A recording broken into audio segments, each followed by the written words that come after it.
Isang pinagpalang araw po sa inyong lahat, mga kapuso. At kasama sa bawat kwentuhan, narito na naman ang inyong lingkod upang buksan ang isang aklat ng buhay, isang salaysay na susubok sa tibay ng ating mga puso. Sinasabi nila, ang mga mata daw ang bintana ng ating kaluluwa. Pero paano kung ang mga matang pinagkakatiwalaan mo ay isa palang tabing? Isang pagkukunwaring nagtatago ng mapait na katotohanan. Paano mo malalaman kung sino ang tunay na tapat? Kung ang mismong paningin ay hindi na mapagkakatiwalaan. Samahan ninyo akong tuklasin ang kwento ng Hacienda de Sinagtala, isang lugar kung saan ang tiwala ay isang kayamanang mas mahirap pang hanapin kaysa ginto. Nang tumigil ang sinasakyang tricycle sa harap ng dambuhalang tarangkahan ng Hacienda de Sinagtala, sandaling napigil ni Talarosas ang kanyang paghinga. Ang bakal na tarangkahan na may masalimuot na disenyo ng araw at mga bituin ay napakataas at tila ba kayang lamunin ang maliit na baryo na kanyang pinanggalingan. Sa isip niya, ikinumpara niya ito sa kinakalawang na tarangkahan ng kanilang munting bakuran, isang paalala ng napakalaking agwat sa pagitan ng mundong kanyang kinalakihan at ng mundong papasukin niya ngayon. Humigpit ang hawak niya sa kanyang luma at may kapirasong tas-tas na bag. Sa loob niyon ay naroon ang iilang piraso niyang damit at ang litrato ng kanyang nanay na may sakit, ang nag-iisang dahilan kung bakit niya nilunok ang kanyang kaba at tinanggap ang trabaho sa lugar na ito para sa gamot ni inay, para sa pag-asa na muli itong lalakas. Iyon ang kanyang dasal sa bawat paghinga. Bumukas ang isang maliit na pinto sa gilid ng malaking tarangkahan at sumilip ang isang gwardiyang naka-uniforme. "Ikaw ba si Tala Rosas?" tanong nito sa seryosong boses. Tumango si Tala, pilit ng ngumiti. "Opo, ako po." Pinapasok siya ng gwardiya at mula sa sandaling iyon, tila ba siya ay napunta sa ibang mundo. Ang daan papasok ay napapalibutan ng perpektong pagkakatabas ng mga halaman at mga puno ng jacaranda na namumulaklak ng kulay lila. Sa gitna ng malawak na hardin ay may isang fountain na may mga batong anghel na nagbubuga ng tubig. Ang lahat ay perpekto, malinis at tahimik. Isang katahimikang nakakabingi para sa isang dalagang sanay sa ingay ng palengke at tawanan ng mga kapitbahay. Sinalubong siya ng isang matandang kasambahay na nagpakilalang si Manang Ising. "Halika, iha. Hinihintay ka na ni Doña Maharlika," sabi nito sa mahinang boses, ngunit may bahid ng pag-iingat sa mga mata nito. Dinala siya nito sa loob ng mansyon at muling namangha si Tala. Ang sahig ay gawa sa makintab na kahoy na kaya mo nang manalamin.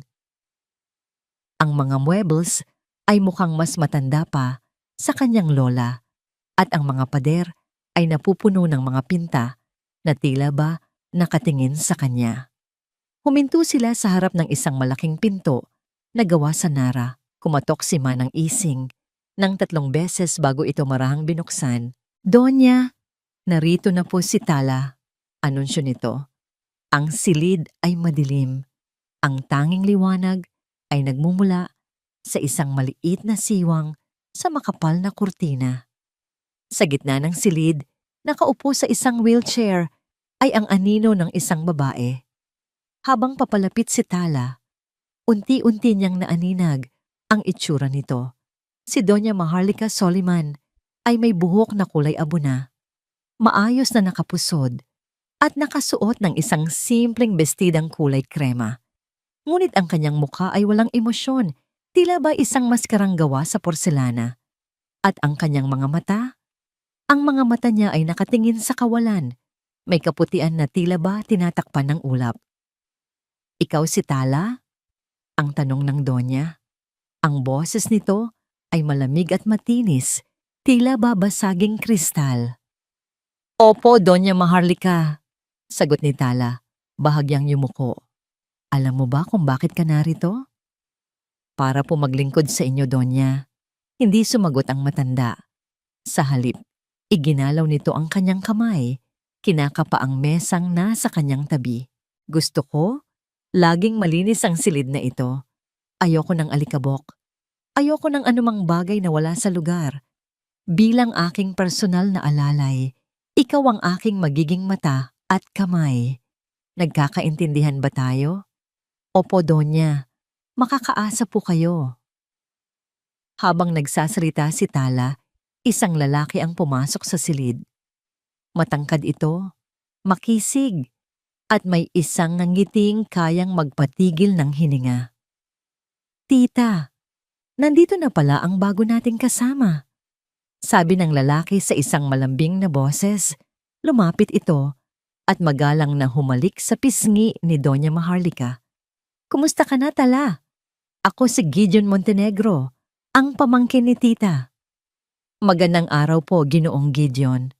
Bati ni Tala na bahagyang namula. Huwag kang mag-alala, mabait si Tita. Bulong ni Gideon na may kasamang kindat. Medyo masungit lang minsan dahil sa kanyang kalagayan. Pagpasensyahan mo na, ha? Ngumiti lang si Tala bilang tugon. Tila ba isang sinag ng araw ang pagdating ni Gideon sa madilim na silid na yon. Sige na, iwan na ninyo ako, utos ni Doña Maharlika. Tala, bumalik ka mamayang hapon. May ipag-uutos ako. Nagsimula ng maglakad pa atras sina Tala at Gideon nang biglang may narinig silang mahinang kalansing. Mula sa buhok ni Doña Maharlika, isang pamilyar na bagay ang nahulog at gumulong sa sahig na kahoy. Isang suklay na may perlas. Napatigil si Tala. Nakita niya ang kislap ng perlas sa sahig, ilang pulgada lang mula sa gulong ng wheelchair. Tiningnan niya si Doña Maharlika na hindi man lang kumibo. Tila walang kamalay-malay sa nangyari. Tiningnan niya si Gideon na nakatingin din sa suklay ngunit tila naghihintay ng kung ano. Walang pag-aalinlangan na lumapit si Tala. Dahan-dahan niyang pinulot ang suklay. Nakita niya na ito ay luma na, ngunit napakaganda. Bago ito ibalik, ipinunas niya muna ito sa laylayan ng kanyang malinis, ngunit kupas ng blusa, tinitiyak na walang alikabok na dumikit dito. Lumapit siya sa Donya. Doña Maharlika, sabi niya sa mahinang boses. Nalaglag po ang inyong suklay.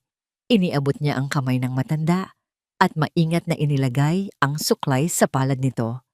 Naramdaman ni Tala ang bahagyang panginginig ng kamay ng Donya nang hawakan nito ang perlas. Salamat, sabi ng Donya, walang emosyon. Makaalis ka na. Yumuko si Tala at tahimik na lumabas ng silid. Kasunod si Gideon. Ang huling narinig niya bago isara ang pinto ay isang malalim na buntong hininga mula sa matanda.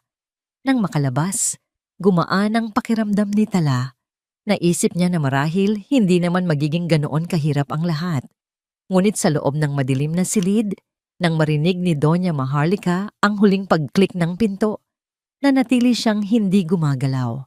Pagkaraan ng ilang sandali, nang nakabibinging katahimikan, dahan-dahan niyang iminulat ang kanyang mga mata. Hindi ito malabo. Hindi ito kulay gatas. Ang mga mata ni Doña Maharlika Soliman ay matalas, matalim, at puno ng kalkulasyon. Nakatitig ito sa nakasaradong pinto. Tila ba kaya nitong sunugin yun sa tingin? Ang unang pagsubok ay tapos na. Lumipas ang unang linggo ni Tala sa Hacienda de Sinagtala na puno ng pag-iingat. Ang bawat kilos niya ay tila sinusukat, hindi lamang ng malamig na presensya ni Doña Maharlika, kundi pati na rin ng mga matang mapanuri ng ibang mga kasambahay. Siya ang baguhan, ang dayo, at ramdam niya iyon sa bawat pasimpleng sulyap at pabulong na usapan na tumitigil sa tuwing siya ay daraan. Tanging si Ginoong Gideon lamang ang tila bukas palad sa kanya. Laging may ngiti at mabuting salita sa tuwing sila'y magkakasalubong. Isang umaga, ipinatawag siya ni Doña Maharlika sa sala. Gaya ng dati, nakaupo ito sa kanyang wheelchair malapit sa bintana. Ngunit ngayon, ay nakaharap ito sa direksyon ng hardin. Tila pinakikinggan ang huni ng mga ibon. Tala, sabi ng matanda, hindi lumilingon. Linisin mo ang buong sala. Gusto kong kuminang ang lahat ng naririto bago mananghalian. Darating ang aking abogado. Masusunod po, Donya, sagot ni Tala. Bago siya magsimula, may idinagdag ang matanda. Ang aking pitaka, pakilagay na lang dyan sa ibabaw ng maliit na mesa. Itinuro nito ang isang mesitang katabi ng kanyang upuan. Nariyan sa bulsa ng aking bestida. Kunin mo. Nag-aalangan man nakapain ang damit ng Donya. Sinunod ito ni Tala. Maingat niyang kinuha mula sa gilid na bulsa ang isang makapal na pitakang gawa sa balat. Mabigat ito at ramdam niya ang kapal ng lamang pera sa loob. Gaya ng utos, ipinatong niya ito sa mesita sa isang lugar na madaling makakapa ng matanda. Nagsimula siyang maglinis ng buong sigasig. Pinunasan niya ang bawat muebles, nilinis ang bawat sulok, at pinakintab ang sahig hanggang sa halos masalamin na niya ang sarili. Para sa kanya, ang trabahong ito ay isang biyaya. At ang bawat patak ng kanyang pawis ay para sa kalusugan ng kanyang ina. Hindi niya binigyan ng pansin ang pitaka. Hindi iyon sa kanya. Ang tanging mahalaga ay ang sahod na matatanggap niya sa katapusan ng buwan. Habang abala siya sa pagpupunas ng isang malaking salamin, nakita niya mula sa refleksyon ang pagpasok ni Gideon. Mukhang napakabigat ng trabaho mo, Tala. Bati nito, may kasamang isang palakaibigang ngiti. Napalingon si Tala. Ayos lang po, Ginoo. Sanay po ako sa gawain. Sumandal si Gideon sa isang pader, pinagkrus ang mga braso. Nabalitaan ko, may sakit daw ang iyong ina? Ang tanong ay malumanay, ngunit may kung anong talim sa likod niyon na hindi napansin ni Tala. Napatigil si Tala sa kanyang ginagawa. Ang pagbanggit sa kanyang ina ay tila isang haplos at kirot ng sabay. Opo, Ginoo. Medyo matagal na rin po siyang mahina ang baga. Malaki siguro ang gastusin sa gamot, sabi pa ni Gideon. Tila nakikiramay. Mahirap talaga ang buhay ngayon. Minsan, kahit anong sipag natin, hindi pa rin sapat. Di ba? Tumango si Tala. Ramdam ang bigat ng katotohanan sa sinabi nito.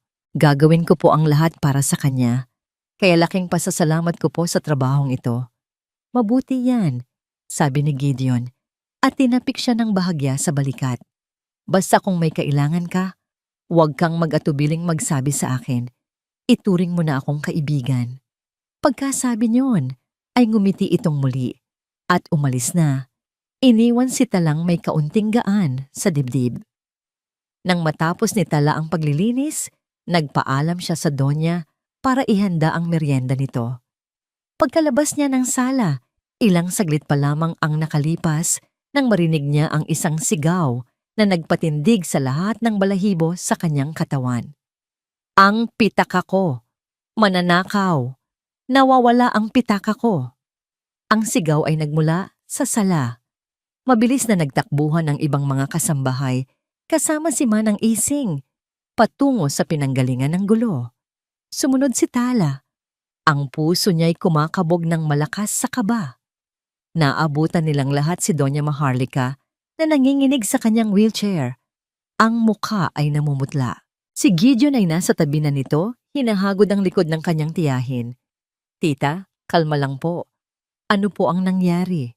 Tanong ni Gideon. Ngunit ang kanyang mga mata ay agad na dumapo kay Tala. Ang pitaka ko. Iniwan ko lang sa mesa. Ngayon, wala na. Sabi ng matanda. Ang boses ay garalgal. Lahat ng mga mata ay napabaling kay Tala. Siya lang ang kasama ng Donya sa sala kanina. Siya ang huling nakita, malapit sa mesa. Nagsimula na ang bulungan, mga salitang kasing tulis ng karayom na tumutusok sa kanyang pagkatao. Siya yung bago. Mukha pa namang mabait. Sabi na nga ba, mahirap magtiwala. Tala? Tanong ni Gideon. Ang boses niya ay puno ng pagtataka at pagkadismaya. Wala ka bang nakita? Umiling si Tala. Ang mga luha ay nagsisimula nang mamuo sa kanyang mga mata. Wala po. Naglilinis lang po ako. Hindi ko po. Hindi ko po yun kinuha. Maniwala po kayo. Pero ikaw lang ang narito. Giit ng isang kasambahay.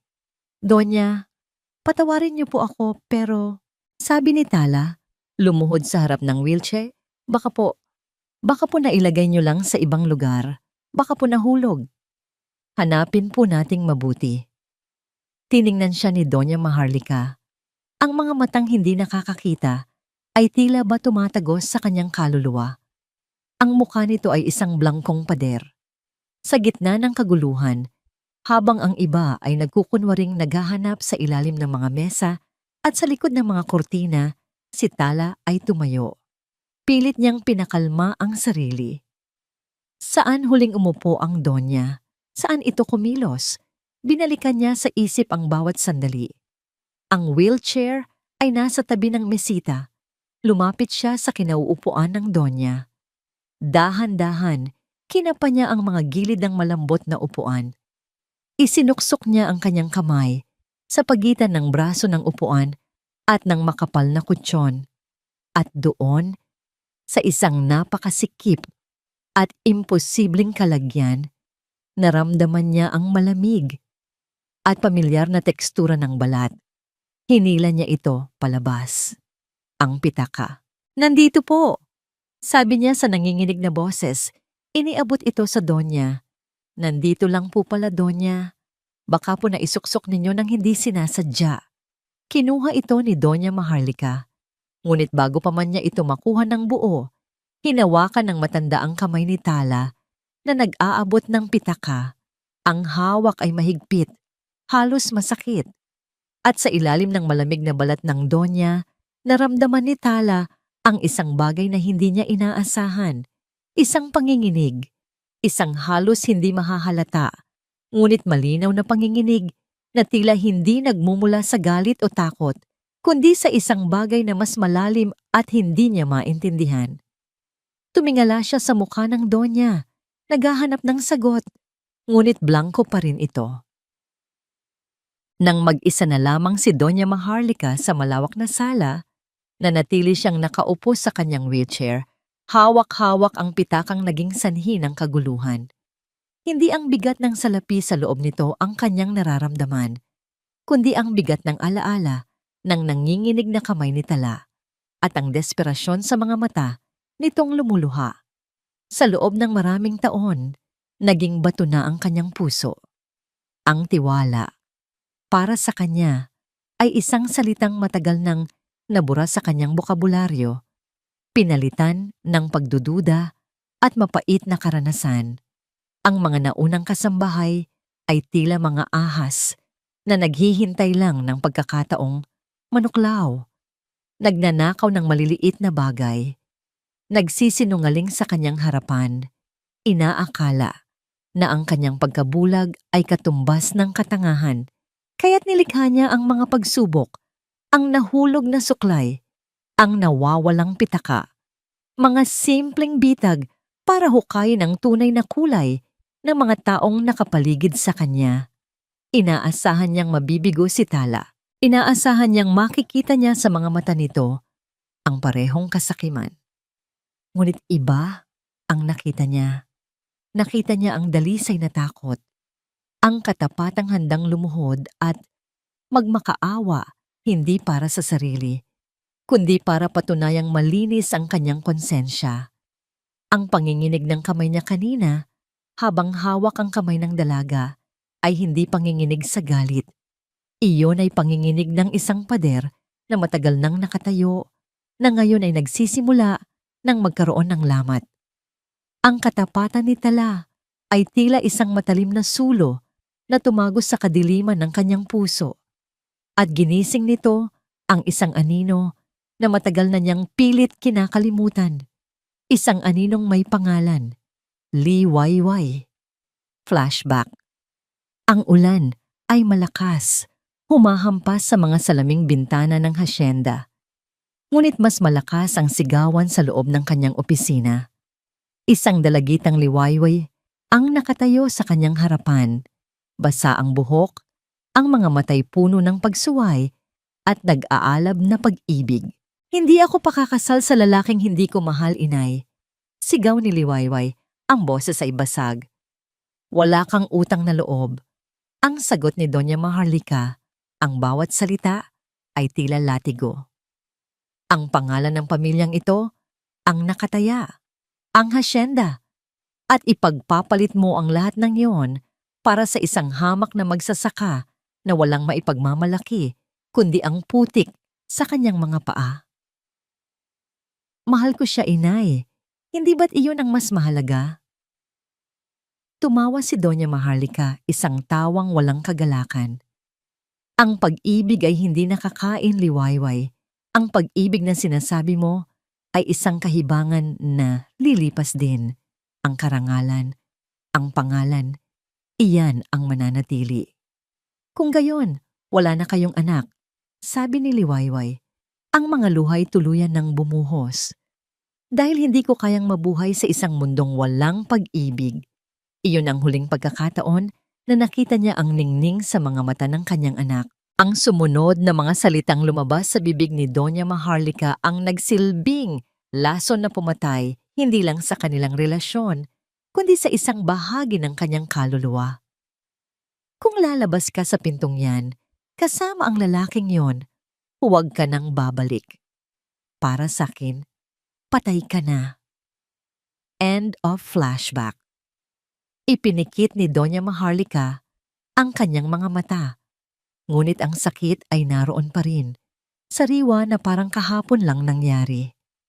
At ngayon, sa hasyenda, may isang dalagang naglalakad na tila multo ng kanyang nakaraan.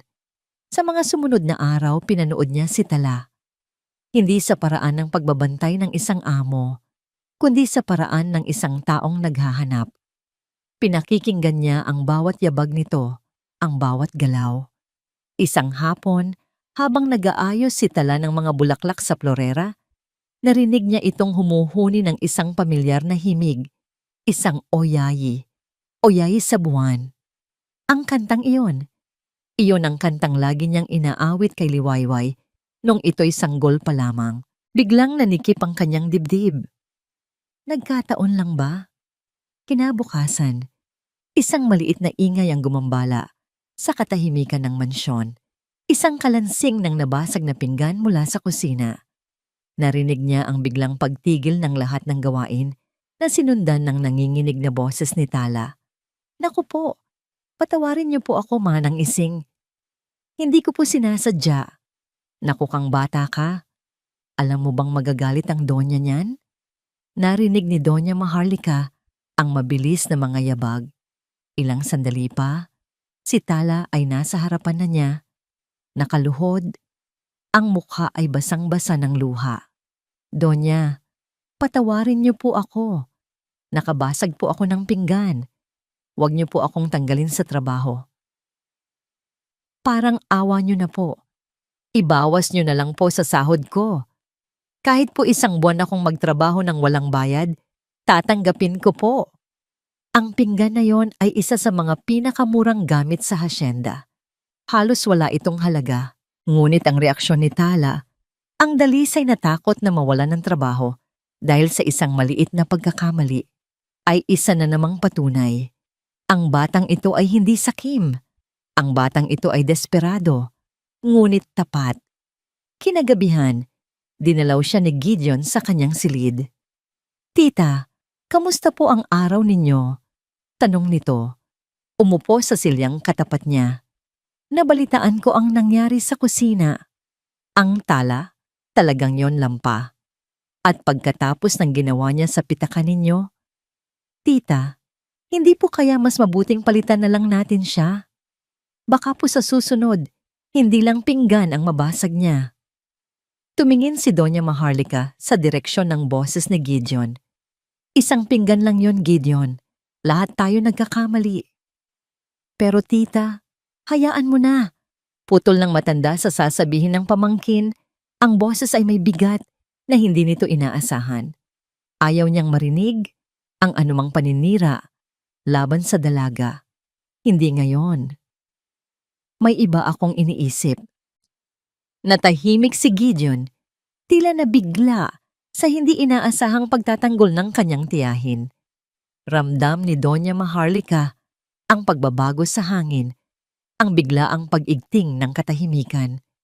Ang kanyang pamangkin ay tila isang asong biglang nakaamoy ng panganib. Isang ideya ang biglang pumasok sa isip ng matanda. Isang paraan para makita ang tunay na kulay, hindi ni Tala, kundi ni Gideon. Gideon, sabi ni Doña Maharlika. Ang boses ay pinalumanay niya. Ginawang tila isang kapritsyo ng isang matandang nangungulila. Matagal ko nang hindi nakikita. Ang mga gamit ni Liwayway, ang kanyang lumang baul. Pakiakyat mo naman dito, sa aking silid. Gusto kong hawakan ang kanyang mga alaala. Sa isang iglap, naramdaman ni Doña Maharlika ang halos hindi mahahalata, ngunit tiyak na pagbabago sa paghinga ni Gideon. Isang sandali ng paninigas, isang katahimikang mas mabigat kaysa sa karaniwan. Ang baul po ni Liwayway? Tanong ni Gideon, at kahit anong pilit nitong itago, may bahid ng kaba sa kanyang boses. Sige po, tita. Hahanapin ko po sa bodega. Hindi man niya nakikita, alam ni Doña Maharlika ang itsura ng kanyang pamangkin sa mga sandaling iyon. Sapagkat sa unang pagkakataon, naramdaman niya ang takot mula rito. At ang takot na yon ay hindi para sa kanya. Ang takot na yon ay para sa kung anuman ang nasa loob ng baul ng kanyang yumaong anak. Ang utos ni Doña Maharlika ay tila isang batong ipinukol sa isang tahimik na lawa para kay Gideon, ang baul ni Liwayway. Sa lahat ng bagay sa hasyenda, iyon ang isa sa mga bagay na ayaw niyang galawin. Isang kahon ng Pandora na naglalaman ng mga sikretong pilit na niyang ibinaon sa limot. Ang biglaang interes ng kanyang tita dito, kasabay ng tila lumalambot nitong pakikitungo kay Tala, ay isang senyales. Isang mapanganib na senyales na ang lahat ng kanyang pinaghirapan ay maaaring gumuho. Kailangan niyang kumilos. Kailangan niyang tiyakin na si Tala ay mawawala sa hasyenda sa lalong madaling panahon bago pa man may kung anong matuklasan ang matanda. Hindi na sapat ang isang nawawalang pitaka. Kailangan niya ng isang kasalanang hindi mapapatawad, isang pinsalang hindi maikakaila. Ang pagkakataon ay dumating kinabukasan. Inutusan ni Doña Maharlika si Tala na palitan ang mga lumang bulaklak sa mamahaling florera na nakapatong sa isang marmol na pedestal sa gitna ng pasilyo. Hindi yon ordinaryong florera. Isa yung antigong Ming Dynasty vase, isang pamana pa mula sa mga ninuno ng pamilyang Soliman. Ang halaga niyon ay sapat na para bumili ng isang bahay at lupa sa Maynila. Ito na ang pagkakataon ni Gideon. Mula sa kanyang silid sa ikalawang palapag, pinanood niya si Tala na maingat na inalis ang mga lanta ng bulaklak. Lumabas ito saglit upang kumuha ng tubig at ng mga bagong pitas na rosas mula sa hardin. Ito na ang sandali.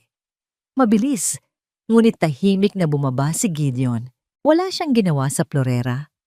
Sa halip, kumuha siya ng isang maliit na bote ng wax pampakintab ng sahig at naglagay ng kaunti sa mismong lugar kung saan laging tumatapak si Tala sa harap ng pedestal. Hindi ito makikita ng mata, ngunit sapat na para magdulot ng sakuna. Pagkatapos ay mabilis siyang nagtago sa likod ng isang haligi, naghihintay. Bumalik si Tala, bit-bit ang isang timba ng tubig sa isang kamay at ang mga bagong bulaklak sa kabila.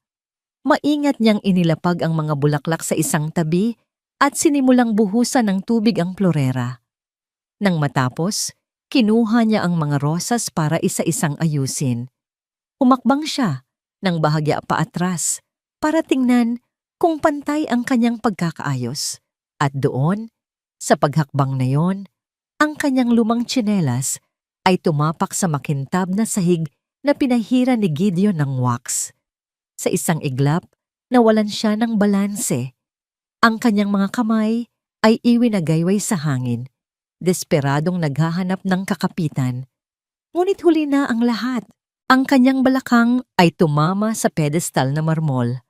Ang sumunod na tunog ay tila isang kulog na yumanig sa buong mansyon, isang nakabibinging tunog ng pagbasag ng porselana na sinundan ng kalat-kalat na lagaslas ng tubig at bagsak ng mga basag na piraso sa sahig. Napatigil ang lahat. Si Tala ay nakaupo sa sahig, basang-basa, napapaligiran ng mga pira-pirasong asul at puting porselana. Ang kanyang mga mata ay nanlalaki sa takot, hindi makapaniwala sa nangyari.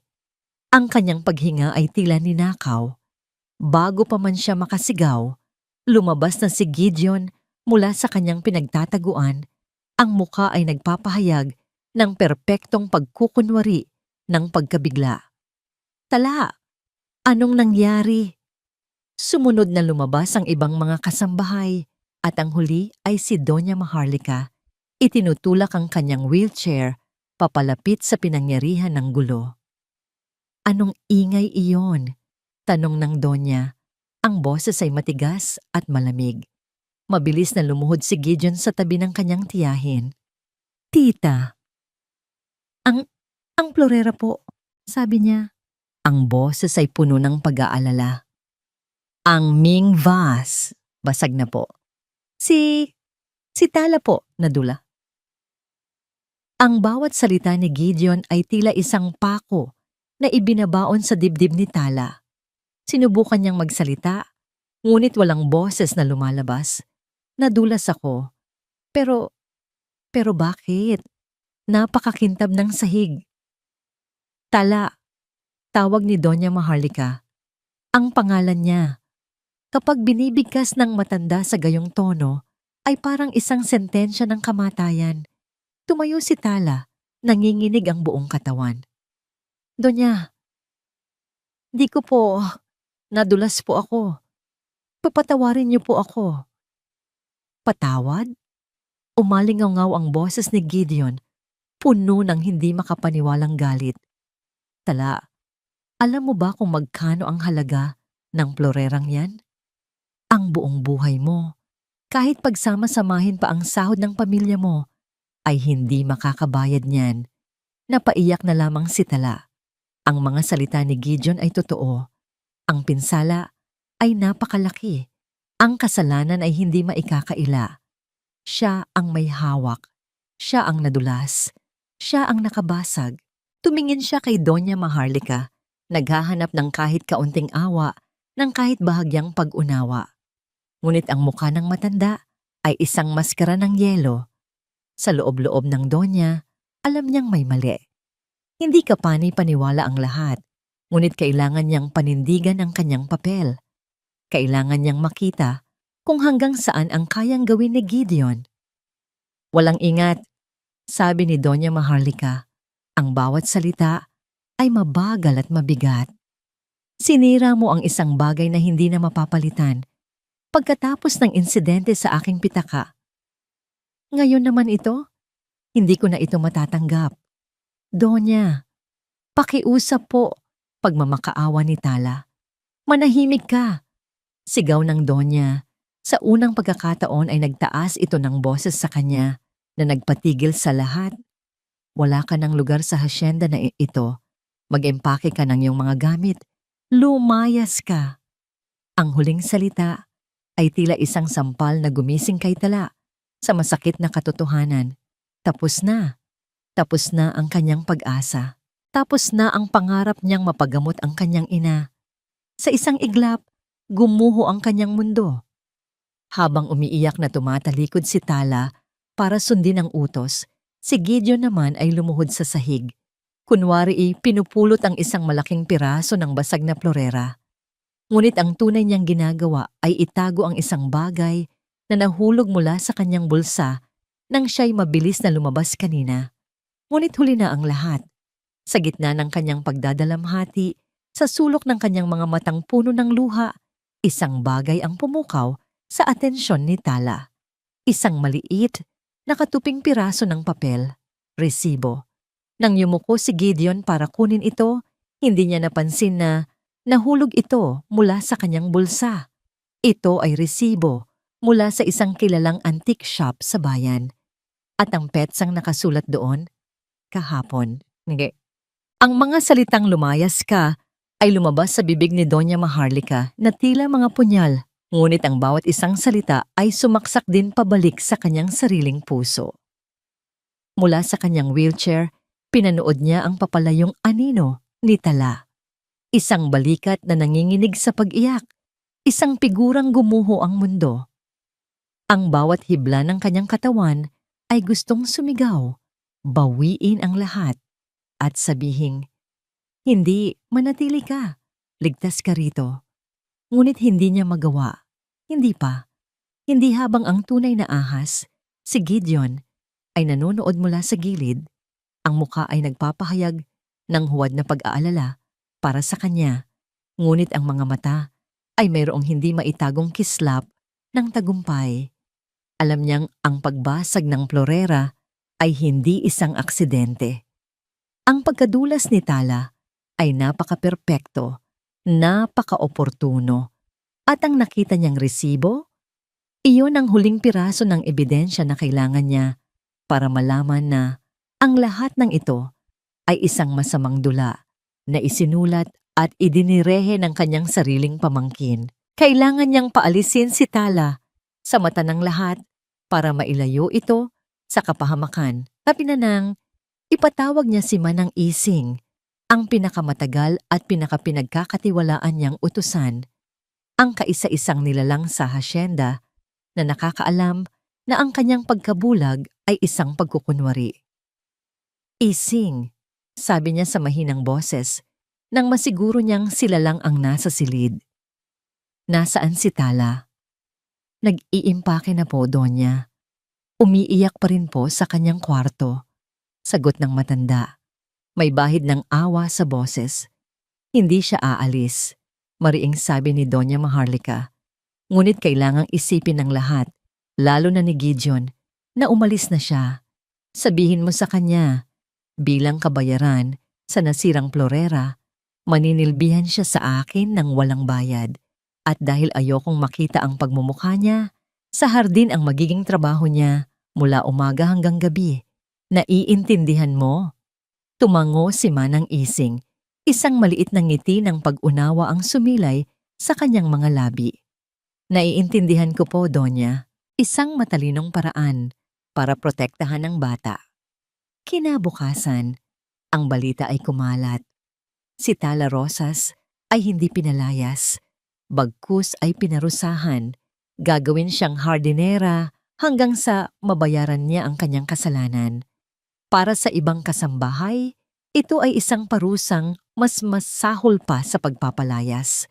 Ngunit para kay Doña Maharlika, ito ay paglalagay sa dalaga sa isang lugar kung saan mas madali niya itong mababantayan.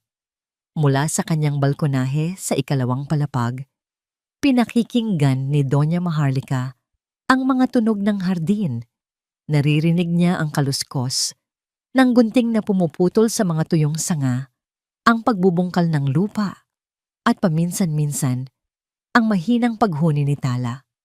Sa kabila ng parusa, ginagawa pa rin ng dalaga ang kanyang trabaho ng buong puso. Isang katangi ang lalong nagpapaalala sa kanya kay Liwayway. Isang hapon, habang siya ay nakaupo roon, napansin niyang biglang tumigil ang mga tunog mula sa hardin. Ang katahimikan ay nabasag lamang ng huni ng mga ibon. Nasaan si Tatala? Anong ginagawa niya? Ilang sandali pa, narinig niya ang isang mahinang kalansing, tila tunog ng metal na tumama sa isang bato. At pagkatapos, katahimikan na naman. Ang katahimikang iyon ay nagdulot sa kanya ng kaba. May nangyari ba? Ang hindi niya alam. Sa ibaba, sa ilalim ng malagong mga halaman malapit sa paanan ng isang matandang puno ng jacaranda, ay may natuklasan si Tala. Habang nagbubungkal, tumama ang kanyang dulos sa isang matigas na bagay. Kinuha niya ito At nang alisin niya ang kumapit na lupa, nakita niya ang isang luma at medyo kinakalawang na medalyon na hugis puso. Dahan-dahan niya itong binuksan. Sa loob, may isang maliit at kupas ng litrato, isang babae. Ngunit ang kalahati ng litrato, kung saan dapat naroon ang kasama nito, ay punit na. May kung anong pamilyar sa ngiti ng babae sa litrato, isang bagay na tila nananawagan sa isang malayong alaala. Itinago ito ni Tala sa kanyang bulsa. Ramdam ang isang kakaibang koneksyon sa piraso ng hiyas na yon. Habang nag-iisip ng malalimang Donya, narinig niya ang boses ni Gideon mula sa ibaba, sa may terasa. May kausap ito sa telepono, ang boses ay mahina at maingat. Inakala nitong ang matanda sa balkonahe ay isang baldado at bulag na palamuti lamang. Oo, ayos na. Narinig niyang sabi ni Gideon. Nawala na ang sagabal. Pansamantala. Ngunit kailangan nating bilisan. Nagiging emosyonal na ang matanda. May sandaling katahimikan. Huwag kang mag-alala. Ang pera ay handa na. Basta't gawin mo lang ang sinabi ko. Lahat ay ayon sa plano. Nagyelo ang dugo sa mga ugat ni Doña Maharlika. Sagabal. Plano. Pera. Ang kanyang mga hinala ay hindi na lamang hinala. Ang mga ito ay nagkakaroon na ng hugis, isang nakakatakot at masamang hugis. Kinagabihan, nang ang buong hasyenda ay mahimbing na, ipinatawag niyang muli ang isang tao. Hindi si Manang Ising, kundi si Mang Cardo, ang kanyang pinakamatapat na hardinero at tagabantay, isang lalaking naglingkod sa kanyang yumaong asawa ng maraming dekada. Pumasok ito sa kanyang silid, ang muka'y puno ng paggalang. Donya, bati nito. Iniutos ni Doña Maharlika na isara ang pinto. Sa dilim ng silid, kung saan walang ibang makakakita, ginawa niya ang isang bagay na matagal na niyang hindi ginagawa sa harap ng iba. Tumingin siya ng diretso kay Mang Cardo. Ang kanyang mga mata ay bukas, matalas at puno ng bigay. Napasinghap si Mang Cardo. Donya, kayo po'y. Matagal na, Cardo. Putol niya. At kailangan kong manatiling ganito. Ngunit ngayon, kailangan ko ang iyong mga mata. Kailangan ko ang iyong katapatan. Habang buhay po akong maglilingkod sa inyo, Donya. Sundin mo si Gideon, utos niya. Ang boses ay walang bahid ng pag-aalinlangan. Alamin mo kung sino ang kanyang kinakatagpo. Alamin mo kung saan napupunta ang pera ng hasyenda. Huwag kang magpapahalata. Ang buhay ng isang inosenteng bata ang maaaring nakataya rito. Kinabukasan, bago pa man sumikat ang araw, bumalik si Mang Cardo. Ang mukha ay seryoso. Donya, sabi nito sa pabulong na boses. Sinundan ko po si Ginoong Gideon kagabi, papunta sa bayan. At? Tanong ng Donya, ang puso'y kumakabog. Nakipagkita po siya sa isang lalaking nakatalikod sa akin sa isang madilim na eskinita. Donya, hindi ko po namukhaan, ngunit malinaw po ang nakita ko. Nagbigay po si Gideon ng isang makapal na sobre, mukhang pera.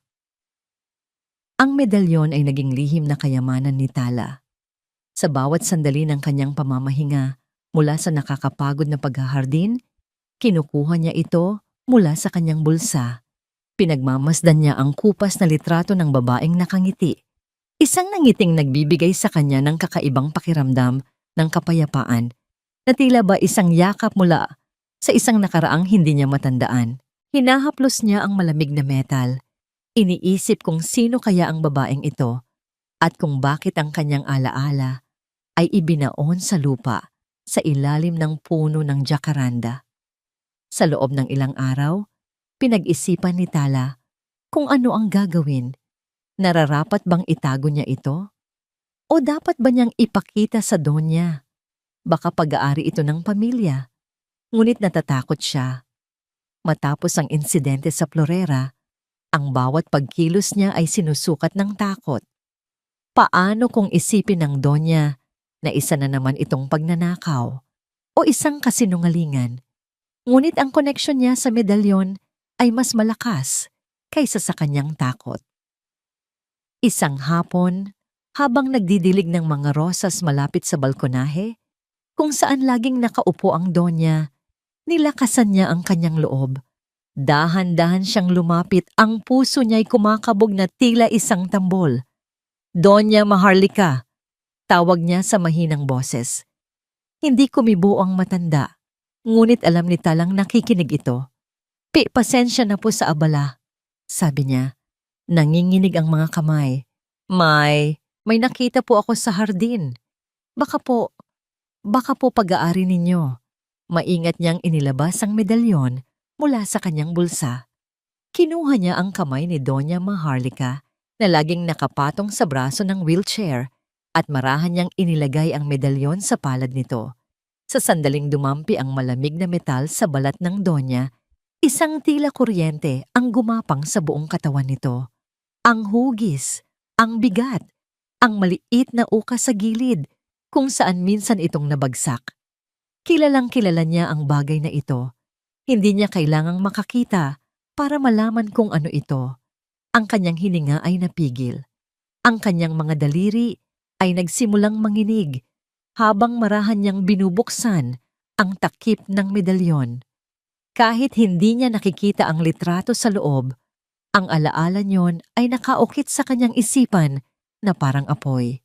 Ito ang huling regalo niya kay Liwayway bago nito lisanin ang hasyenda. Isang pares ng medalyon. Ang isa ay nasa kanya na naglalaman ng litrato ni Liwayway. Ang isa na siyang hawak niya ngayon ay naglalaman ng kanyang litrato noong kabataan niya. Ang plano ay para kahit magkalayo sila, lagi nilang dala ang isa't isa. Ngunit ang regalong yon ay naging isang sumpa, isang huling alaala ng kanilang paghihiwalay. "Sa saan mo ito natagpuan?" tanong ni Donya Maharlika. At sa unang pagkakataon, narinig ni Tala ang pagbasag sa malamig na boses nito. Isang basag na nagpapakita ng matinding emosyon. "Doon po, sa ilalim po ng matandang puno ng jacaranda." Sagot ni Tala, itinuturo ang lugar. Ang puno ng jacaranda, ang paboritong lugar ni Liwayway. Ang lugar kung saan ito laging nagbabasa, nangangarap. Ang lugar kung saan marahil ay ibinao nito ang isang piraso ng pusong iniwan nito sa hasyenda. Ang mga tanong ay sunod-sunod na bumuhos sa isip ni Donya Maharlika na tila isang malakas na agos. Bakit naroon ang medalyon? At bakit si Tala ang nakakita nito? Nagkataon lang ba ang lahat? Ang paghuni ng Oyayi? Ang kanyang katapatan? Ang kanyang mga kilos? Hindi. Hindi na siya naniniwala sa mga nagkataon lang. "Bata," sabi ni Donya Maharlika. Humigpit ang hawak sa kamay ni Tala na halos hindi na nito namamalayan. "Saan ka nagmula? Sino ang iyong mga magulang?" Nagulat si Tala sa biglaang pag-iiba ng usapan. "Popo, ang aking ama po ay hindi ko na nakilala.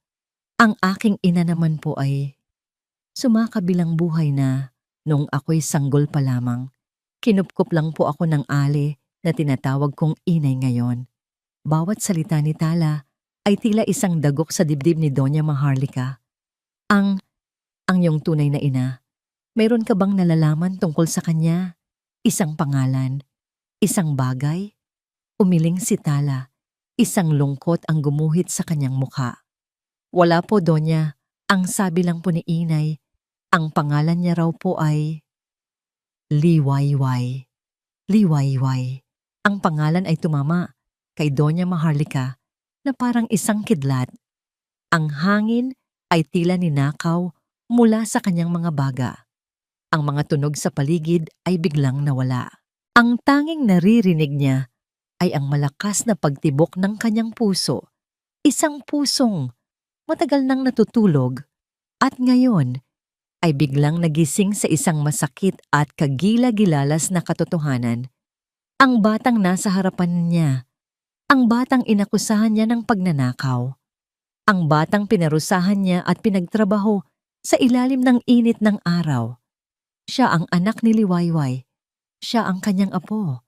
Sa ilalim ng pagkukunwari niyang pagkabulag, isang tunay na luha ang pumatak mula sa mga mata ni Doña Maharlika Soliman.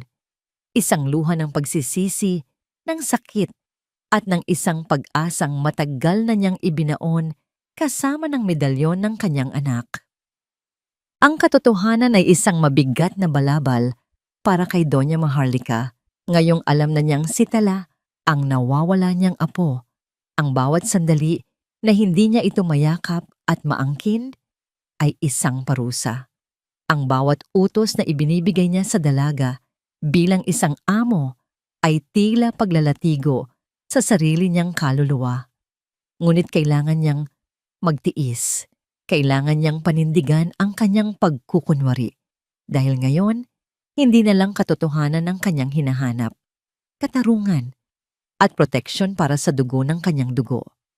Subalit ang pagbabago, gaano man kaliit, ay hindi nalingid sa mapanuring mga mata ni Gideon. Napansin niyang hindi na kasing tigas tulad ng dati ang pakikitungo ng Donya kay Tala. Paminsan-minsan, naririnig niya itong naguutos kay Manang Ising na bigyan ng mas masarap na pagkain ng dalaga, na bahagi pa rin ng parusa dahil kailangan nitong manatiling malakas para makapagtrabaho. Napansin din niyang ang mga pag-uusisa ng Donya tungkol sa baul ni Liwayway ay tumigil na tila ba may nahanap na itong kasagutan na hindi niya alam. Naramdaman ni Gideon na ang lupang kanyang kinatatayuan ay nagsisimulang gumuho. Ang kontrol na matagal niyang iningatan ay unti-unting nawawala. At si Tala, ang hamak na hardinera, ang sentro ng lahat ng ito, naisip ni Gideon na marahil may sentimental na halaga lang ang dalaga sa matanda dahil nagpapaalala ito kay Liwayway. Ngunit sapat na yon. Sapat na ang sentimentong yon para sirain ang kanyang mga plano. Kailangan na niyang tapusin ang laro. At sa pagkakataong ito, sisiguraduhin niyang wala nang babalikan pa si Tala. Isang hapon, habang nagpapahinga ang Donya sa kanyang silid, pumasok si Gideon na may dalang isang bandeha. Nakapatong doon ang paboritong porselanang tasa ng Donya at isang maliit na pitsel ng mainit na tsa. "Tita, naghanda po ako ng tsaa para sa inyo," sabi ni Gideon. Ang boses ay puno ng paglalambing na nagpadama ng kilabot kay Doña Maharlika. "Pampakalma po. Mukhang malalim ang iniisip ninyo nitong mga nakaraang araw." "Salamat, Gideon," sagot ng Donya. Pinanatiling kalmado ang kanyang boses. Maingat na inilapag ni Gideon ang bandeha sa mesang katabi ng Donya. Sa ilalim ng kanyang manggas, nakatago sa kanyang palad ang isang maliit na botelya. Habang nakatalikod siya saglit para ayusin ang unan ng Donya, sa isang kilos na napakabilis at sanay, binuksan niya ang botelya at pumatak ng ilang likido sa pitsel ng tsaa. Walang kulay, walang amoy. Isang lason na hindi agad tumatalab, na ang epekto ay unti-unti, na tila isang natural na atake sa puso o paghina ng katawan. "Ako na po ang magsasalin para sa inyo, tita." Alok niya, naramdaman ni Doña Maharlika ang bahagyang panginginig ng kamay ng pamangkin habang inaabot nito sa kanya ang tasa. Isang senyales na kahit gaano siya kasama, mayroon pa ring takot sa kanyang puso. "Salamat," ulit ng Donya. Dahan-dahan niyang itinaas ang tasa patungo sa kanyang mga labi. Alam niyang may mali. Ang biglaang kabaitan ni Gideon ay isang malaking pulang bandila. Ngunit ang pagtanggi niyang inumin ito ay magbubunyag lamang ng kanyang hinala. Kailangan niya ng pruweba. Sa isang mapanganib na desisyon, sumimsim siya ng kaunti. Ang lasa ay normal, Earl Grey, ang kanyang paborito. Ngunit pagkalunok niya, pagkaraan ng ilang segundo, may naramdaman siyang kakaiba. Isang bahagyang pagkahilo na hindi pangkaraniwan. Isang halos hindi mahahalata, ngunit kakaibang lasa na naiwan sa kanyang dila. Tila may bahid ng metal. Hindi ito ordinaryong tsa. Mabilis siyang nag-isip. Kailangan niya ng sample. Kailangan niyang itago ang ebidensya. Gamit ang kahinaan ng isang bulag, sinadya niyang manginig ang kanyang kamay. Nako, sabi niya, tila nabigla. Ang tasa ay tumagilid at kaunting tsaa ang natapon sa platito nito. Ang aking mga kamay, tila nanlalambot na naman. Tita, ayos lang po kayo? Nag-aalalang tanong ni Gideon, ngunit sa likod ng kanyang boses ay may pananabik. Ayos lang ako, sagot ng Donya. Pakikuha na lang itong tasa, Gideon. Nawalan na ako ng ganang magtsaa. Kinuha ni Gideon ang bandeha. Ngunit bago pa man ito madala sa kusina, itinabi ni Doña Maharlika ang platitong may natapong tsaa. Itinago ito sa ilalim ng isang libro sa kanyang mesa. Ang kaunting likidong iyon ang magiging susi sa lahat. Nang makalabas si Gideon, ang epekto ng lason ay nagsimula nang maramdaman ng Donya. Ang kanyang paghinga ay bumigat at ang kanyang paningin, ang kanyang tunay na paningin, ay bahagyang nanlabo. Kailangan niyang humingi ng tulong, ngunit hindi pa. Hindi hanggang sa mailagay niya si Tala sa alanganin. At gaya ng inaasahan, hindi nagtagal. Isang komosyon ang nilikha ni Gideon. Ang Donya. Nahihilo ang Donya. Tulong. Sigaw niya mula sa pasilyo. Mabilis na nagdatingan ang mga kasambahay.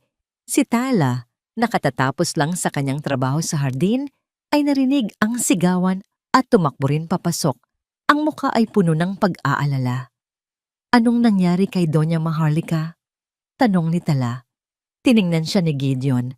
Ang mga mata nito'y nanlilisik sa isang perpektong pagganap ng galit at pag-aakusa. Ikaw? Anong ginawa mo? Pagkatapos mong sirain ang florera, ngayon naman ay gusto mong patayin ang tita ko para makuha ang lahat? Ano pong sinasabi ninyo? Nalilitong tanong ni Tala. Hindi sumagot si Gideon. Sa halip, humarap ito sa ibang mga kasambahay. Ang babaeng ito ay isang ahas. Gusto niyang lasunin ang Donya. Halughugin natin ang kanyang kwarto. Sigurado akong may makikita tayong ebidensya. Bago pa man makapalag si Tala, hinila na ni Gideon ang ibang mga utusan patungo sa maliit na silid ng mga katulong kung saan siya natutulog. Walang pakundangang hinalughog nila ang kanyang mga gamit. Ang iilang piraso niyang damit ay inihagis sa sahig. Ang kanyang maliit na baul ay ibinuhos ang laman. At doon, mula sa ilalim ng kanyang unan, isang lugar kung saan sigurado siyang wala siyang itinago. Isang maliit at maitim na botelya ang gumulong palabas. Kaparehong-kapareho ng botelyang ginamit ni Gideon kanina. Dinampot ito ni Gideon at itinaas para makita ng lahat. Ang kanyang boses ay umalingaw-ngaw sa buong kabahayan, isang deklarasyon ng huwad na hustisya. Narito ang ebidensya, si Tala Rosas, ang hamak na hardinera, ay tinangkang lasunin si Doña Maharlika Soliman. Pamango. Ang botelyang itinaas ni Gideon ay tila isang hatol na binigkas ng walang paglilitis. Para kay Tala, ang mundo ay umikot at huminto ng sabay. Ang mga mukha ng mga kasambahay na nakapaligid sa kanya ay tila mga maskara ng pagkasuklam at pag-aakusa. Ang kanilang mga bulungan ay parang bubuyog na umuugong sa kanyang tainga. Ngunit wala siyang maintindihan ni isang salita. Hindi po sa akin yan. Iyon lamang ang salitang nagawa niyang bigkasin. Ang kanyang boses ay isang mahinang pakiusap sa gitna ng sigawan. At sino ang maniniwala sa'yo? Sumbat ni Gideon, ang kanyang pag-arte ay perpekto. Lumapit ito kay Tala, ang mga matay nag-aalab sa huwad na galit. Isang hamak na magnanakaw na naging mamatay tao. Pinalaki ka sa hirap kaya handa kang pumatay para sa pera. Ang bawat salita ay isang sampal. Ang bawat paratang ay isang sugat. Ngunit hindi ang mga masasakit na salita ni Gideon ang nagpaguho sa kanya. Ito ay ang katahimikan. Ang nakabibinging katahimikan mula sa babaeng pinagkakautangan niya ng lahat. Sa gitna ng gulo, ang tanging pag-asa niya ay nasa taong nakaupo sa wheelchair. Ipinikit niya ang kanyang mga mata at sa isang desperadong kilos, itinulak niya ang mga humaharang na kasambahay at tumakbo papalapit sa Donya. Lumuhod siya sa sahig na malamig. Ang kanyang mga kamay ay nanginginig na naghahangad na hawakan ang laylayan ng damit nito. Donya Maharlika, pakiusap po. Ang kanyang tinig ay basag na sa pag-iyak. Maniwala po kayo sa akin. Kahit sino po ay kaya kong saktan. Pero kayo po, hinding-hindi. Utang ko po sa inyo ang pag-asa ng nanay ko. Bakit ko po sisirain yon? Pakiusap po, Donya. Tumingala siya. Ang kanyang mga matang puno ng luha ay naghahanap ng kahit anong bahid ng pag-unawa sa mukha ng matanda. Ngunit ang kanyang nakita, ang tuluyang pumatay sa kanyang kaluluwa. Ang mukha ni Donya Maharlika ay isang blangkong pader. Walang awa, walang pagdududa. Tanging isang malamig at matigas na desisyon. Si Gideon ay mabilis na pumagitna. Itinayo ang sarili bilang isang pader sa pagitan ni Tala at ng kanyang tiyahin. Huwag kang lumapit sa tita ko. Ahas ka! Sigaw nito. Baka kung ano pa ang gawin mo sa kanya. At sa wakas, nagsalita ang Donya. Ang boses nito ay mas malamig pa kaysa sa marmol na sahig na kanyang kinluluhuran. Una, simula ng matanda, ang bawat salita ay mabagal at may diin. Ang pitaka, pinalampas ko. Sunod, ang plorera ng aking mga ninuno. Pinarusahan kita, ngunit binigyan pa rin ng pagkakataon. At ngayon, ang buhay ko, na ang gusto mong kunin kapalit ng aking yaman? Hindi po totoo yan, Donya. Isang pagkakamali po ang lahat. Pagmamakaawa ni Tala. Tumingin ang Donya sa kawalan sa direksyon kung nasaan si Tala at binigkas ang mga salitang tuluyang wumasak sa dalaga. Pinagkatiwalaan kita. Binuksan ko ang aking pamamahay para sa'yo. At ang isinukli mo sa akin ay kamamandag. Isa kang ahas talarosas. Isang makamandag na ahas na nagbabalat kayong tupa. Napatigil sa pag-iyak si Tala. Ang sakit ay napalitan ng pamamanhid. Wala ka ng lugar sa Hacienda de Sinagtala. Pagpapatuloy ng Donya, ang kanyang boses ay tila isang martilyo ng hukom. Ayoko nang makita pa ang pagmumukha mo. Mag-empake ka. At ngayon din, lumayas ka. Ang huling dalawang salita ay isang sigaw. Isang utos na umaling-awngaw sa buong mansyon at tumatak sa puso ni Tala magpakailanman. Walang sino man ang tumulong sa kanya. Walang sino man ang nagsalita para sa kanya. Dahan-dahan siyang tumayo, ang kanyang mga tuhod ay nanghihina. Tinalikuran niya ang lahat, ang nagbubunying si Gideon, ang mga mapanghusgang mata ng mga kasambahay, at ang babaeng minsan niyang inakalang may gininto ang puso sa likod ng anyong bato. Habang naglalakad siya palabas, nagsimulang pumatak ang ulan. Una ay ambon lamang, ngunit pagdating niya sa dambuhalang tarangkahan, ito'y bumuhos na ng malakas. Ang bawat patak ay tila nakikisabay sa luhang dumadaloy sa kanyang mga pisngi. Ang hardin na minsan niyang inalagaan ay tila umiiyak para sa kanya. Nang bumukas ang tarangkahan at humakbang siya palabas, tiningnan niya sa huling pagkakataon ang mansyon. Sa bintana ng silid ni Donya Maharlika, nakita niya ang anino nito hindi gumagalaw. Isang reynang nakaupo sa kanyang trono ng kalungkutan. Isinara ang tarangkahan sa kanyang likuran. Ang tunog ng pagsasara niyon ay ang tunog ng pagsasara ng lahat ng pinto ng pag-asa sa kanyang buhay. Mag-isa siya sa daan, basang-basa ng ulan. Dala-dala hindi lamang ang kanyang maliit na bag, kundi ang bigat ng isang kasalanang hindi niya ginawa. Ang mundo ay gumuho. Ang lahat ay nawala. Sa loob ng mansyon, nang ang katahimikan ay muling maghari, dahan-dahang itinulak ni Gideon ang wheelchair ng kanyang tiyahin papalayo sa bintana. Isang ngiti ng ganap na tagumpay ang gumuhit sa kanyang mga labi. Huminto siya sa likod ng donya, yumuko ng bahagya at bumulong sa tainga nito. Sa wakas, ligtas na kayo, tita. Ngayon, huminga siya ng malalim, ninamnam ang sandali. Pag-usapan na natin ang testamento. Hindi kumibo si Doña Maharlika, ngunit sa ilalim ng pagkukunwari niyang pagkabulag, ang mga matang hindi nakakakita ay tila nagliliyab sa isang lamig na kayang magpayelo ng impyerno. Sa likod ng saradong pinto ng kanyang silid, si Doña Maharlika ay hindi isang bulag na matandang talunan. Siya ay isang general na naghahanda para sa kanyang huling digmaan.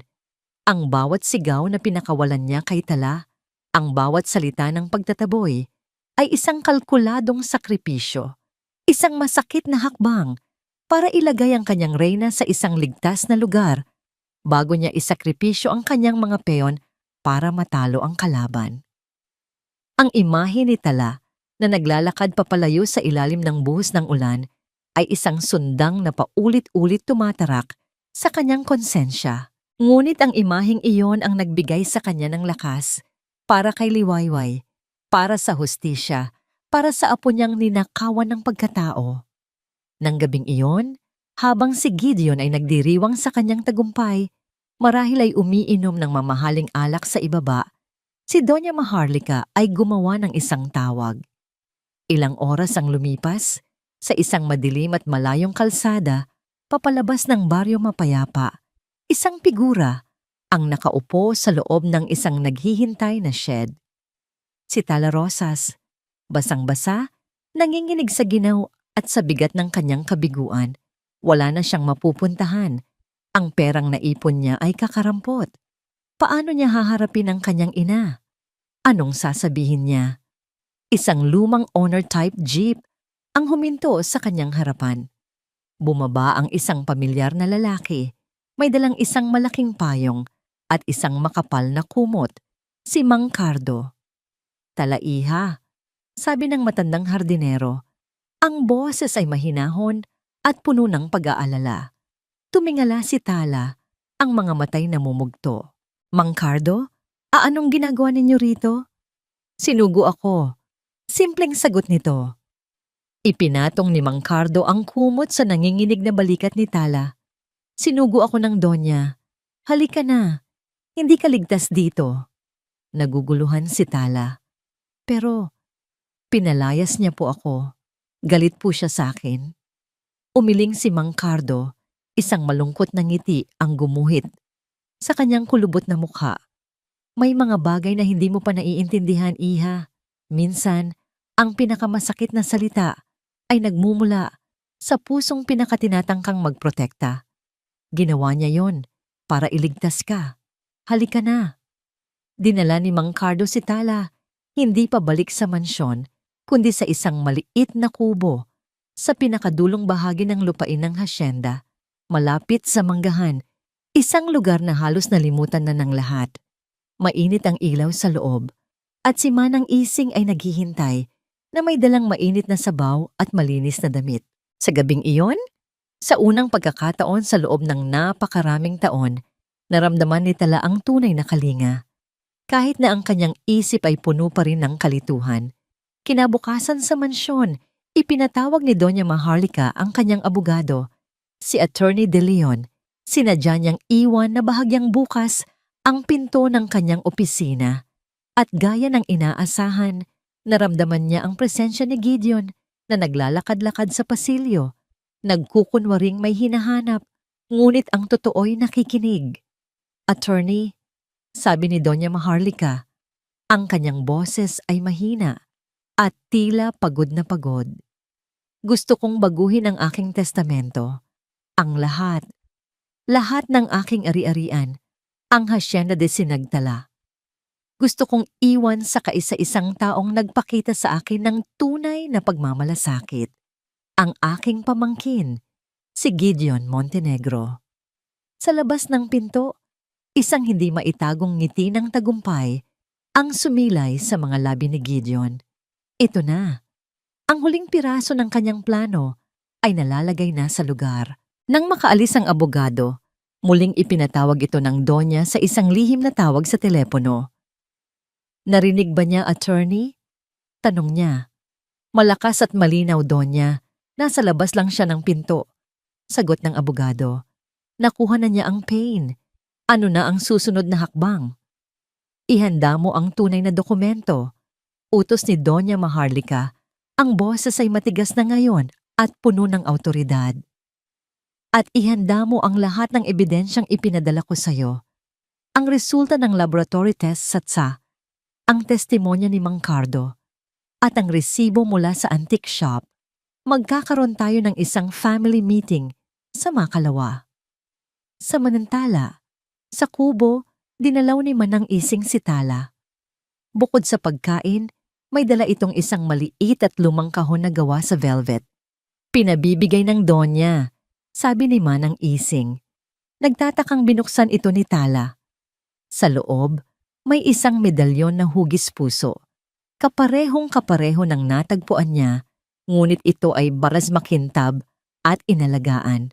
Binuksan niya ito. Sa loob ay may litrato ng isang napakagandang dalaga. Ang babaeng nasa pira-pirasong litrato na nasa kanya. Si Liwayway. Ang ganda niya. Bulong ni Tala. Oo, sabi ni Manang Ising. At may isa pa siyang pinabibigay. Inilabas ng matanda ang isang piraso ng lumang litrato. Ito ang punit na kalahati ng litratong natagpuan ni Tala. Dahan-dahan niyang inilapit ito sa medalyon ni Tala. Ang piraso ay naglalaman ng litrato ng isang babaeng mas bata, ngunit hindi maikakailang si Donya Maharlika.